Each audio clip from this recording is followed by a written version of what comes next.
Welcome to Get Real, a new series at Square One on the Turramurra Uniting Youth YouTube channel, where we dive into some of the tough or taboo questions about Christianity that we don't normally talk about. I'm your host, Jonty, and this week we're going to be talking about the S word. That's right, sex, in part one of our two-part look at what the Bible actually says about sex. First of all, a warning that while we will be approaching this topic with sensitivity and maturity, this episode is geared towards some of our older audience members, and so we do encourage discretion when deciding whether or not this episode is right for you. If you're not sure, talk to your parents about it first. Even if they don't think this video is for you yet, it could be a great opportunity to open up conversations and communication about sex, which is only going to be a good thing in the long run. So let's do it, let's talk about it. Sex is a fundamental part of our existence as humans. Without it, none of us would be here for a start, and it's become an inescapable part of our culture, for better or for worse. It is literally everywhere, in our movies, music, TV shows, on the news. It's used to sell us things in the world of advertising. So why then is it often so hard for Christians to talk about it? Why does it sometimes seem like the church doesn't want to acknowledge its existence at all? Christians often have questions about sex that they leave unanswered until it's way too late, and they arrive at situations that they aren't equipped for because they don't think they're allowed to ask about them in the first place. Sometimes the shame attached to sex by the church has caused people not only to ask questions, but to leave the church altogether because they have been told that they are impure, unwelcome, or of less worth because of something that they have done or experienced. Let's break some of this down, and remember that I'm not going to be giving you any comprehensive answers to any questions that you might have, but rather I want you to be able to ask the right questions of yourself and of Scripture, and to come to a comfortable and safe understanding of your sexuality. But first of all, some context to frame all of this. God made us as sexual beings. Like I said before, it is coded into our very existence as human beings. So first, I want to do away with any notion that as Christians we should see sex in itself as bad, immoral, dangerous, or sinful. It is a part of God's creation and His intention for us as humans. And to deny its existence or to suppress our sexuality in an unhealthy way is not only dangerous, but it's not living how God designed us to. It is in our nature to feel things like physical attraction and a desire to express our love and sexuality physically. That said, there are definitely unhealthy and dangerous ways to express and experience sexuality, and the Bible does provide a good roadmap for navigating our sexuality in a way that is safe and sex positive. Often that message of a sex-positive God is lost amongst the noise of shame, guilt, fear, and condemnation that has somehow built up in the church over years and years. So let's start to unpack some of this with probably the most asked question among Christians. Is having premarital sex a sin? To answer this question biblically, we need to have a look at two things. We need to look at what marriage is and isn't in a biblical context, and we need to look at some of the verses that are commonly used as evidence for and against. Firstly, what we understand as marriage today, that is a loving partner that we have probably been dating for a while, having a wonderful ceremony with friends and family and cake and dancing and wonderful clothes and flowers and music, that is nowhere to be found in the Bible. Marriage in the way that we understand it today is, in a historical context, very new.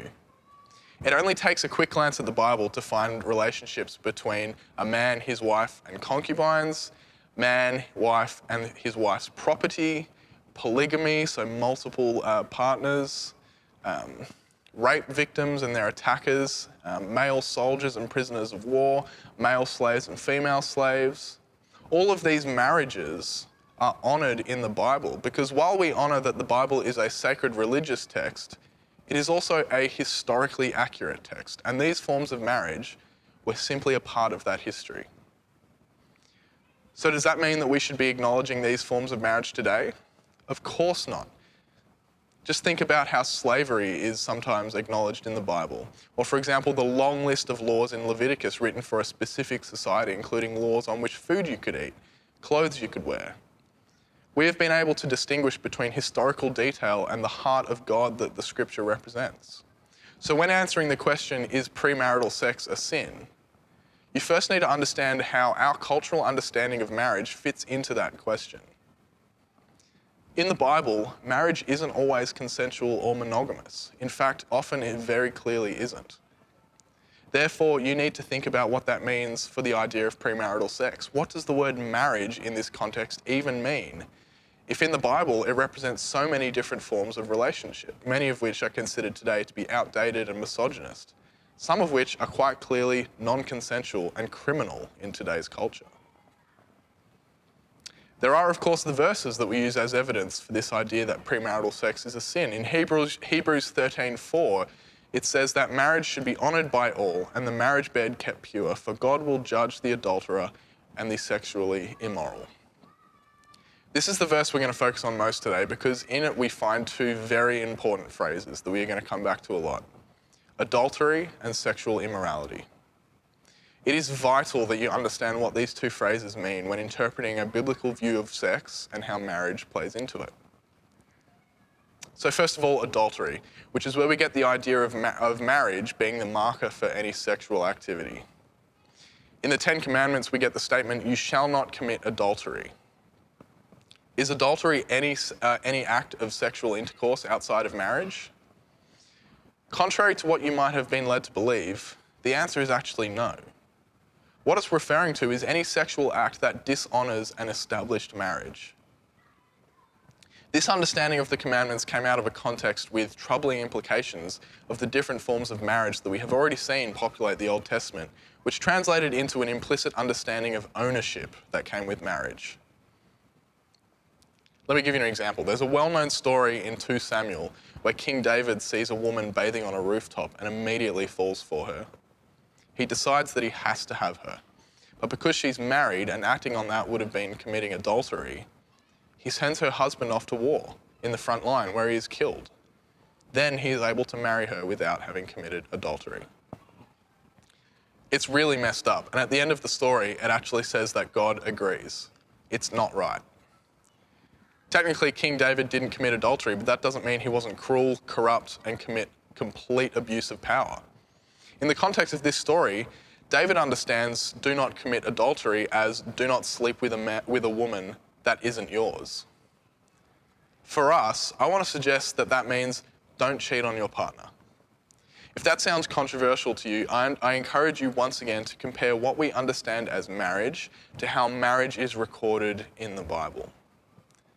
How far you take that statement's implications in your theology and in your practice of sexuality completely depends on how you interpret the words of Jesus and other often contradictory, to be honest, verses in the Bible in relation to this.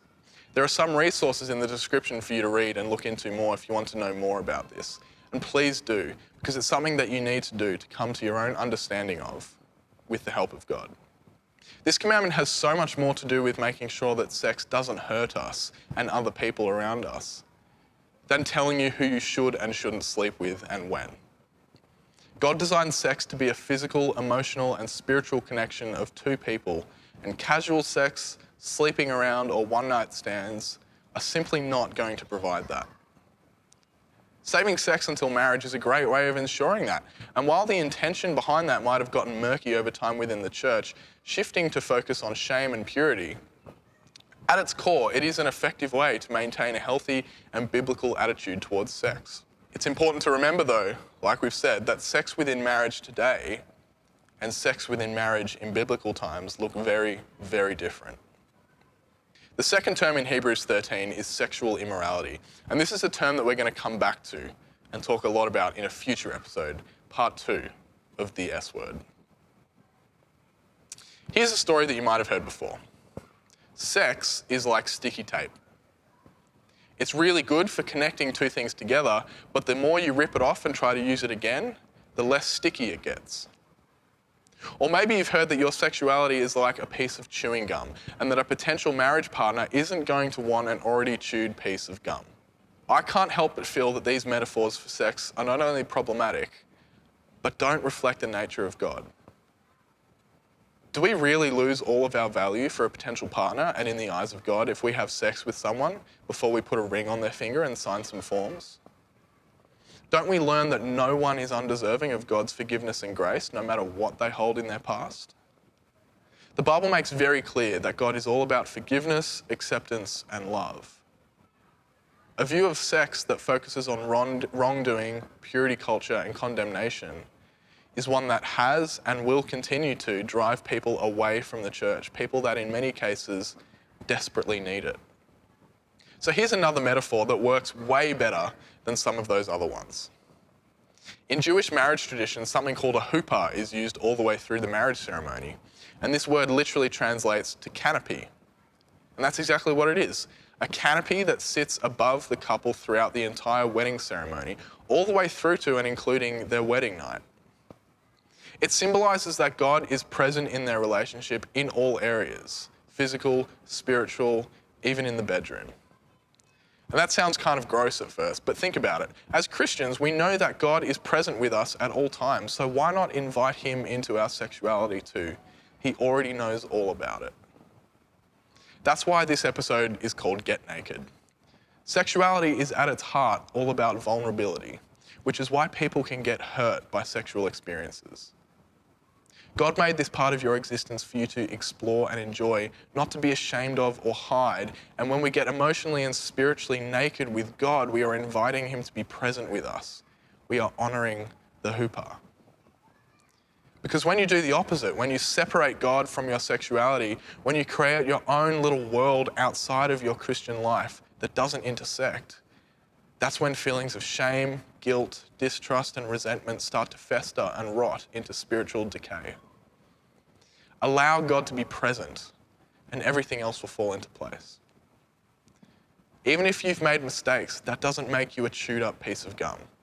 That doesn't detract from your value in the eyes of God. That doesn't mean God won't be present with you and love you unconditionally. So my main encouragement for you today is to think about that huppah. Are you comfortable with God being present? There is a healthy and sex-positive way of living that is not ashamed and not scared, that honours God and the people around you. I encourage you to start the conversation with God, if you haven't already, by prayer and by diving into Scripture, because contrary to what you might have been told, there is joy and peace to be found in your sexuality. Check out some of the resources down in the description to read more or see more. Subscribe to the channel to make sure you get all the notifications when new videos like this come out. And we'll see you next time on Get Real.